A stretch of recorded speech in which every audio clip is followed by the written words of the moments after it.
San Isidoro de Sevilla. Hace 422 años que el Papa Clemente VIII proclamaba santo a Fray Isidoro de Sevilla. Desde entonces y hasta ahora su vida, sus milagros, su santidad han sido proclamados en los 5 continentes, especialmente en Europa y en América. Nació probablemente en Sevilla hacia el año 556 y murió en ella en el 636. Su padre, Severiano, pertenecía a una familia hispano-romana de elevado rango social. Su madre Teodora, en cambio, era de origen visigodo y, según parece, estaba lejanamente emparentada con la realeza. Era el menor de 4 hermanos, Leandro, Fulgencio y Florentina, todos los cuales fueron santos y 2 de ellos obispos. En torno al 562, murieron los padres de Isidoro y su hermano mayor Leandro, que era obispo de Sevilla, se encargó de su educación haciendo que Isidoro adquiriera el hábito o costumbre de dedicar mucho tiempo a estudiar y leer, lo cual le fue de gran provecho para toda la vida. Isidoro fue el obispo más sabio de su tiempo en España. Poseía la mejor biblioteca de la nación. Escribió varios libros que se hicieron famosos y fueron muy leídos. Se formó con lecturas de Agustín de Hipona y San Gregorio Magno, estudió en la Escuela Catedralicia de Sevilla donde aprendió latín, griego y hebreo. Al morir su hermano Leandro, arzobispo de Sevilla, lo sucedió en el gobierno de la diócesis, y su episcopado duró 37 años, entre el 599 y el 636. San Isidoro es como un puente entre la Edad Antigua que se acababa y la Edad Media que empezaba. Su influencia fue muy grande en toda Europa y especialísimamente en España, y su ejemplo llevó a muchos a dedicar su tiempo libre al estudio y a las buenas lecturas. Leandro había fundado un monasterio en Sevilla y retenía en sus manos la dirección espiritual del mismo. Al cenobio acudían jóvenes de toda la península atraídos por la fama de su fundador, pero mientras algunos gozaban de un régimen de internado bastante suave, por no aspirar ellos a la vida claustral, otros eran sometidos a una disciplina mucho más rigurosa. Ya desde el principio determinó San Leandro que su hermano siguiera en todo, la vida regular, y que se le sometiera a la educación severa y rígida reservada a aquellos que aspiraban a abrazar la vida monástica. Aquella vida de mortificaciones y de renuncias había inclinado el corazón de Isidoro a vestir el hábito monacal. Un día, joven todavía, recibió de San Leandro el santo hábito y rodaba por el suelo su hermosa cabellera, que el santo obispo cortaba mientras pronunciaba las siguientes palabras deprecatorias: sea de vida laudable, sea sabio y humilde, sea veraz en la ciencia, sea ortodoxo en la doctrina, sea solícito en el trabajo, asiduo en la oración, eficaz en la misericordia, fijo en la paz, pronto para la limosna y piadoso con los súbditos. La súplica del obispo en favor del joven novicio fue escuchada en el cielo, que en adelante dirigió los pasos del nuevo monje hacia el más sublime ideal religioso tan hermosamente sintetizado en las mencionadas palabras de la antigua liturgia española.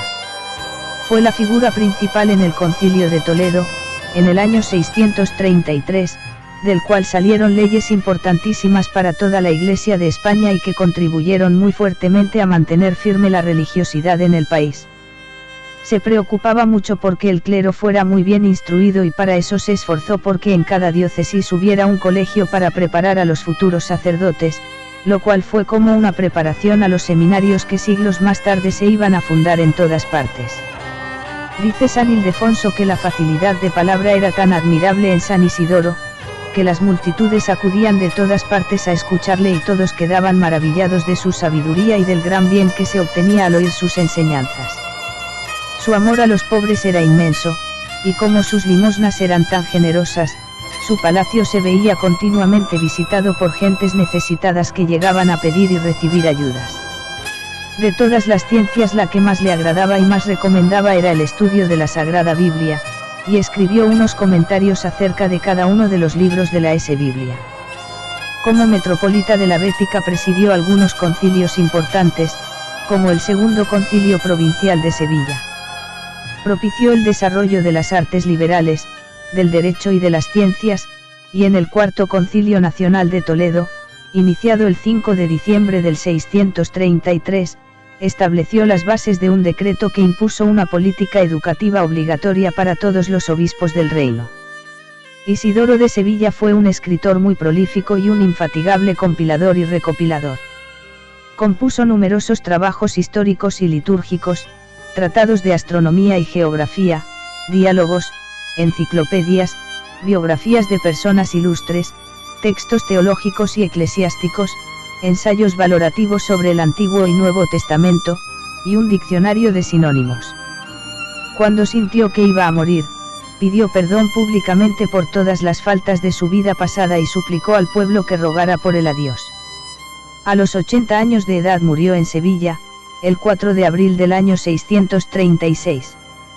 Fue canonizado en 1598 por Clemente VIII y casi un siglo después fue declarado doctor de la Iglesia en 1722 por el Papa Inocencio XIII. Del Evangelio de San Lucas. Se levantó un maestro de la ley y dijo para ponerle a prueba: Maestro, ¿qué he de hacer para tener en herencia la vida eterna? Él le dijo: ¿qué está escrito en la ley? ¿Cómo lees? Respondió: amarás al Señor tu Dios con todo tu corazón, con toda tu alma, con todas tus fuerzas y con toda tu mente, y a tu prójimo como a ti mismo. Le dijo entonces: bien has respondido, haz eso y vivirás.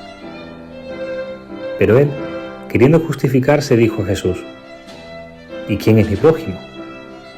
Jesús respondió: bajaba un hombre de Jerusalén a Jericó, y cayó en manos de salteadores, que después de despojarle y golpearle, se fueron dejándole medio muerto.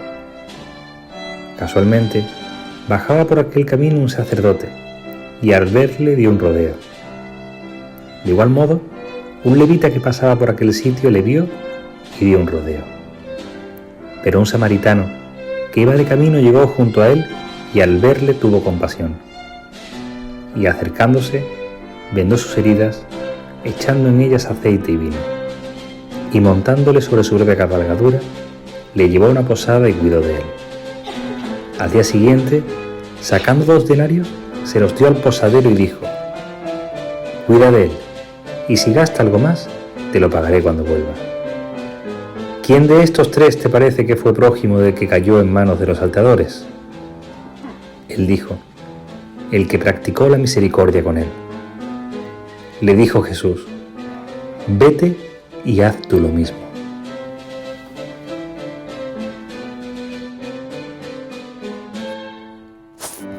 Las obras de misericordia.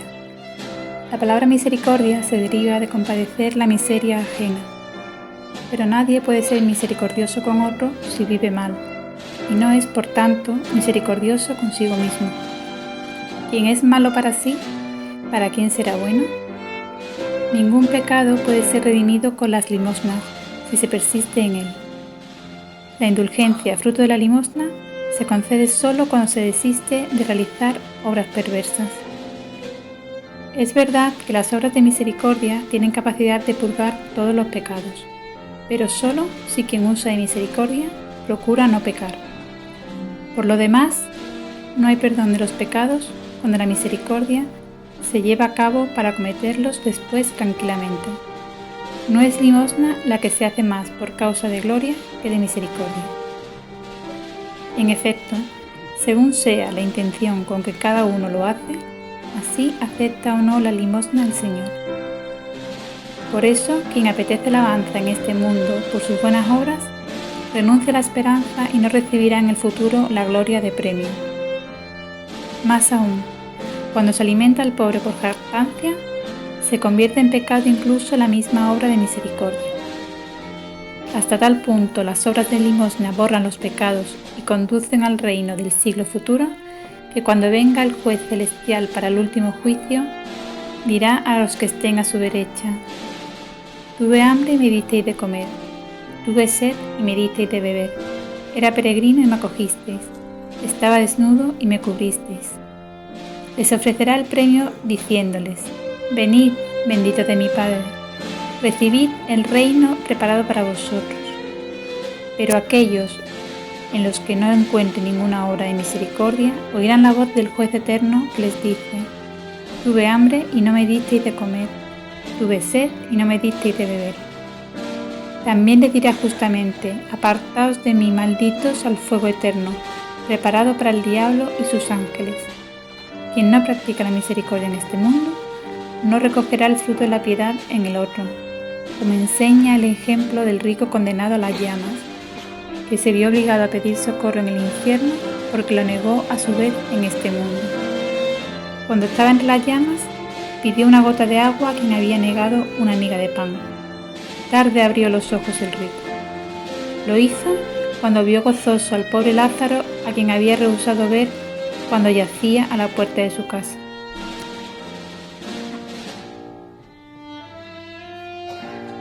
Pero no solo usa de misericordia quien practica la liberalidad con el que tiene hambre o sed, o con el desnudo, o quien socorre en algo a cualquier necesitado, sino también quien ama a sus enemigos, quien tiene afectos de compasión y consuelo hacia quienes lloran, quien proporciona consejo en cualquier necesidad.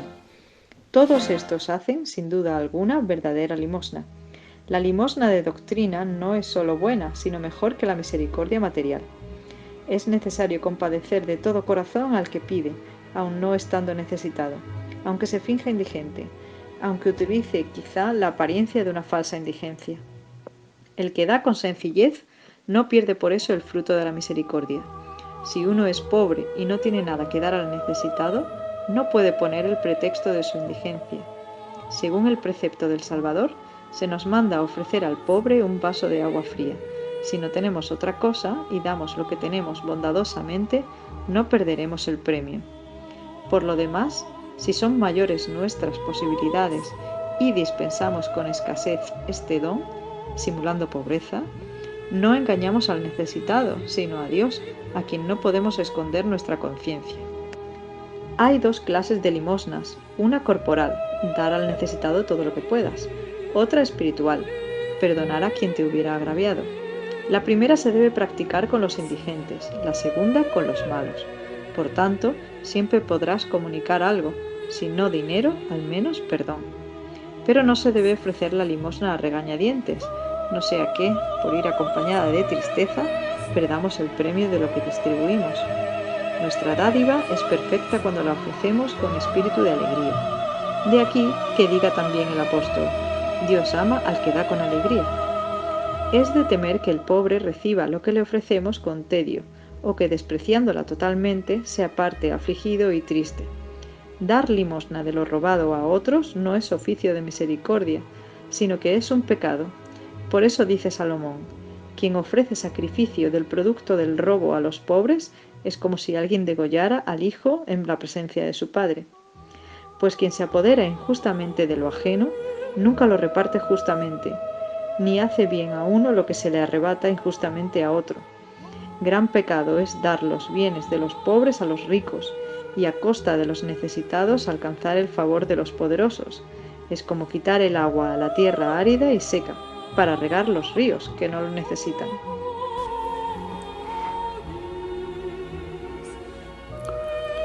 Queridos hermanos y hermanas, después de haber sufrido un final de Cuaresma y una Semana Santa que ninguno de nosotros hubiera imaginado ni en un mal sueño, ahora nos adentramos en el mes de mayo, mes que la religiosidad popular dedica a la Santísima Virgen.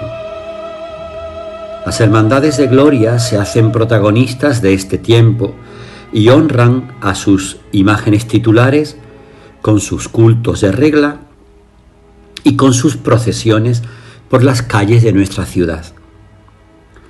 Nosotros hoy, en nuestra misa de hermandad de cada viernes, tendríamos que estar honrando a uno de nuestros titulares y titular de nuestra parroquia, a San Isidoro. Este próximo domingo, día 26 de abril, se celebra su fiesta, solo que, por estar dentro de la octava de Pascua, no puede celebrarse en domingo.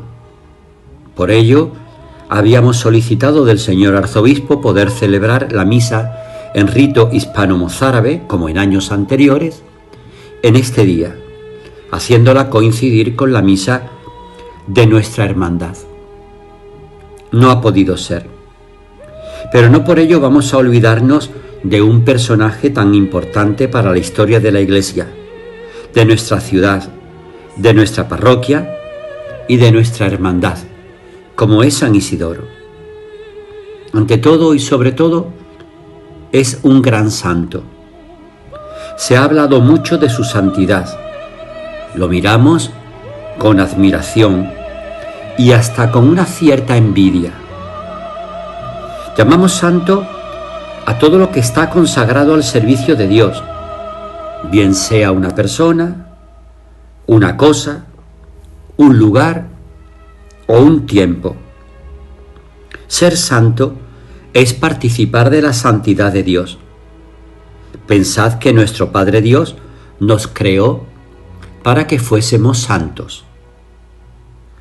Todos podemos ser santos. Leemos en el Evangelio: sed santos porque yo, el Señor, soy santo. Cristo vino al mundo para esto, para hacer posible nuestra santidad.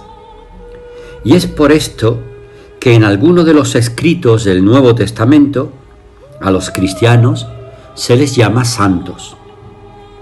Santos son aquellos que aprecian y viven su fe.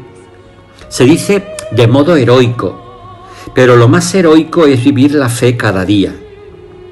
Los santos del cielo murieron en gracia de Dios, pero su santidad comenzó aquí en la tierra. Los santos son aquellos que han entregado su vida a la causa de nuestro Señor Jesucristo. Santo es aquel que está tan fascinado por la belleza de Dios y por su perfecta verdad, que estas belleza y verdad van a ir transformando poco a poco su vida hasta identificarlo totalmente con el Señor. Recordad aquello de San Pablo: no soy yo el que vive, es Cristo el que vive en mí. Por Dios está dispuesto a renunciar a todo, también a sí mismo.